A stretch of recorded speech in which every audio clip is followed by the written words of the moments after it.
Pinagsa ng mga aplikanteng nagbabaka sakaling makahanap ng trabaho ang isinagawang Job and Livelihood Fair sa bayan ng Mangaldan. Inorganisa ito ng provincial government kasamang Public Employment Service Office.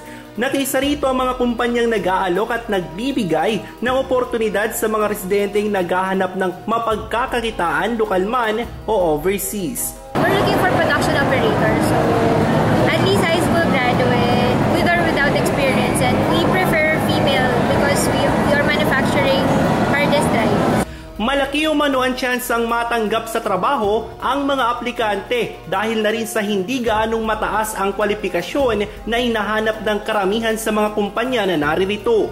Inilunsad din ang one-stop shop para sa mga ahensya ng gobyerno na nagbibigay ng serbisyo. Nakapaloob ito sa bagong programa na Bantay Barangay Tulong Hanap Buhay Program. So itong mga membro ng asosasyon ay isasanay sila na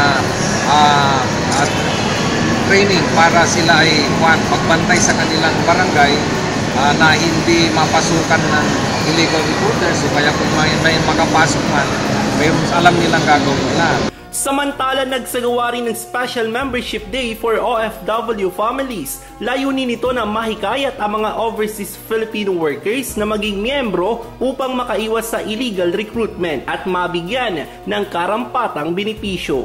Tinutulungan din nila mga OFW na nagpapaabot sa kanila ng mga problema at kanila itong idinudulog sa OWA upang mabigyan ng aksyon. Russell Simorio, Pangasinan Watch.